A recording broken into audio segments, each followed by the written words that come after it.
A hain, a dó, a tree. 1, 2, 3. Rud aháin, gá rud, trí rud. One thing, two things, three things. Dinner burt trúr. One person, two people, three people. An chéad, an dara, agus an tríú. The first, the second, and the third. Tá ceithre bhealach difriúil le córa bhíanamh in Gaeilge. There are 4 different ways of counting in Irish. Más córamh simplí, nó córamh rudaí, daoine, nó córamh an ard atá úd, siod é an bhíseán duite. Whether you're simply counting things, counting people, or counting in order, this is the video for you. Nóta beag solad os homage, tá cabadly ar fáil ag bon an íseán seo.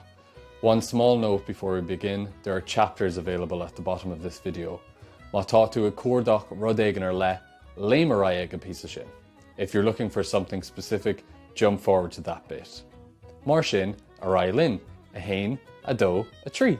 An chéad rud ná Uimhreacha. Firstly, we have simple counting. Séir is bríal an mhaol ná mhaol gan grúig, nó an leihí hain. What mhaol means is a cardinal number or a bald number, the number all by itself. Tá na mhaolibhreacha anúsáideach le harigid an taim nó le blianta. These cardinal numbers are very useful when counting money, the time, or years.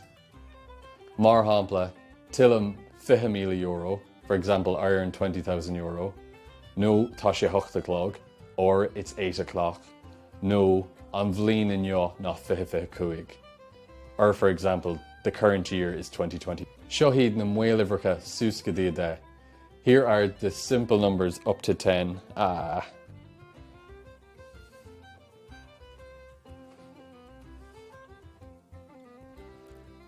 One second on Katagishtach. Just 1 second, I'll introduce it. This is Moose, one of 2 cats. Acmhannaí Shohid ne mhaolibhreacha suasca de. Anyway, here are the cardinal numbers up to 10. A nád, a hain, a dó, a trí, a cathair, a cúig, a sé, a seacht, a ocht, a né, a de. That's 1 to 10. Agus tar éis sin feiceadh tú go núsáide muid déag. And after that, you'll see we use the word déag, which is like teen in English. A hain déag, a dó déag, a trí déag, a cathair déag, a cúig déag, sé déag, a seacht déag, a hocht déag, a né déag, agus tar éis sin fiche, and after that we've 20. Agus tar éis sin tá na hibhreacha móra againn, and after that we've the bigger numbers, níos mó ná fiche, larger than 20. Tá fiche, trocha, dahid, nó cathracha, cuige, seasca, seachtó, ochtó, nócha, céad.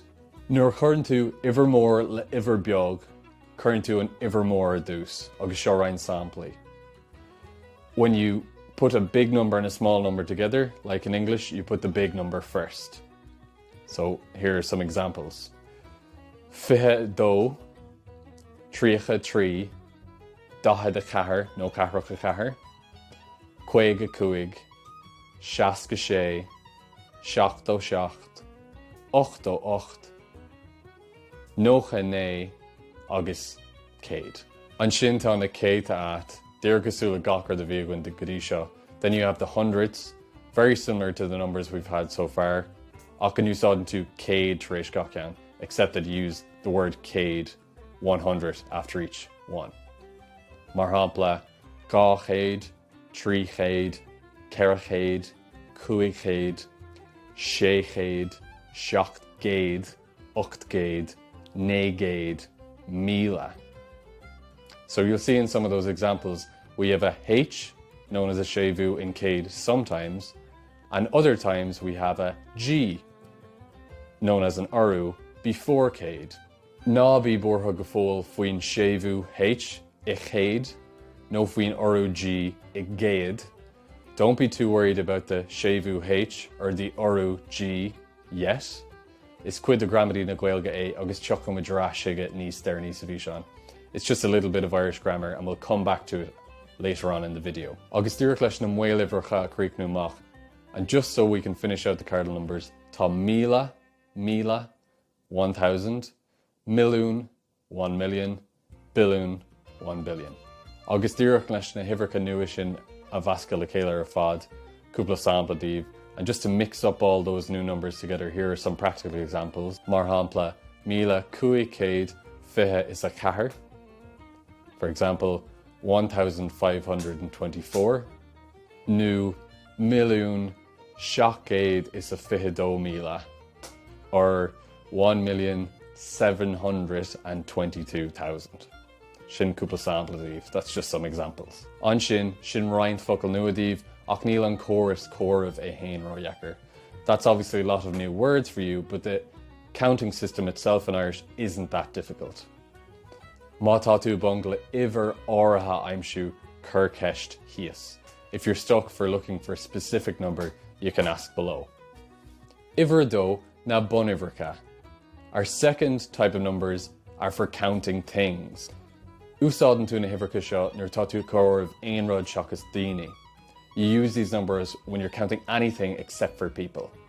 Tógamid mar hampla couple, we'll take the word couple or horse for example. Agus seo hiad na hibhreacha go dtí de. This is how you count up to 10 horses. Couple amháin, dhá couple, trí couple, cheithre couple, cúig couple, sé couple, seacht gapel, ocht gapel, né gapel, de gapel. 1 to 10 for horses. Cosú leis an méid a phléimid siús, feice tú H san reis ag couple uaireanta, nó G san reis ag tú san focail uaireanta freisin.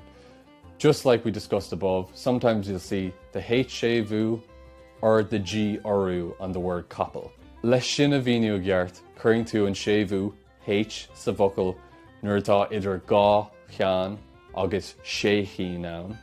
Just to explain that properly, when there's between 2 and 6 of a thing, you put in the séimhiú H at the start of the word. Agus nuair atá idir seacht agus deagín den rud, and when there's between 7 and 10 of the thing, chuirn tú an orú isteach, you put in an orú.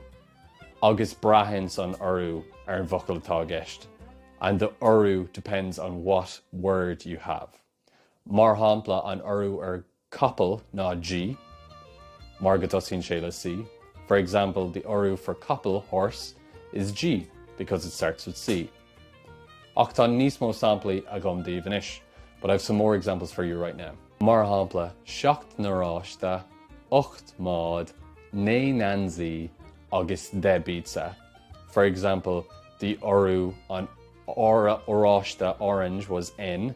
The orú on bod, boat, was M. The orú on gansaí, jersey, was N. And the orú on pizza, pizza, was B. Tá siad log difriúil agus seo an list ómláin. They're all different, and you can see here the full list. Nuair atá tú a comhaireamh níos mó na 10 rud, suas go dtí 9 rud, tá sé cinál difriúil aríist. When you're counting more than 10 things to up to 19 things, it's kind of different again. Feicisiv go déan san focail isteach I lár an iver. You'll see here that the word we're counting goes into the middle of the number. Mar hampla arís le couple. For an example again, we'll use couple or horse. Ein couple déag, 11 horses. Gá couple déag, 12 horses. Trí couple déag, ceithre couple déag, chúig couple déag, sé couple déag, seacht gapel déag, ocht gapel déag, né gapel déag, agus fiche gapel. An sin nuair atá tú comhaireamh níos mó na 10 rud, tá sé díreach asú leis na Uimhreacha. Then when you're counting more than 20 things, it's exactly the same as the cardinal numbers, a bhí gwinagatus, that we had at the start. Mar hampla, fiche couple, tríocha couple, dahad couple, cuéige couple, seasca couple, seachta couple, ochta couple, nócha couple, cé couple, míle couple, milliún couple, billiún couple. Tá sé díreach mar a chéile leis na Uimhreacha. It's exactly the same as the cardinal numbers. Tá eisceachtaí don riail sin ar nói.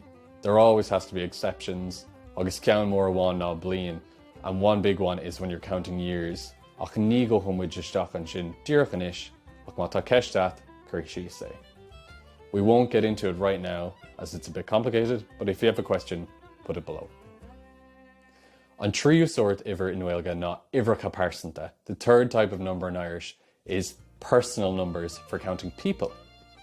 agus tá sí difriúil a ríist ón an Uimhreacha agus na Uimhreacha. And they're different again from the cardinal numbers and the numbers used for counting things. Agus Shohid na Uimhreacha Suscade, and here are the numbers for people up to 10. Dinne, Bert, Trúr, Cahar, Cúiger, Shesher, Seachtar, Ochtar, Néanar, Denner. Feice sibh ghuiil si difriúil ón an Uimhreacha ach tá cinál cosúlach down. You'll see they're different from the Uimhreacha, but there's a sort of similarity there. Ach an difriúach is mó ná ní gádit duine arás an Albert. Tá sé sanibhar hain. But the main difference is that you don't actually have to say the word person or people when counting people. Tá an focail don duine sanibhar hain.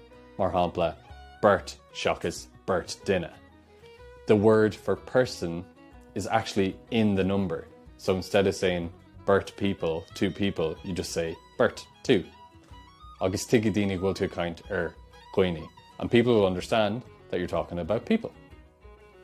Más daoine le atá tú caintear cosúla múntóirí.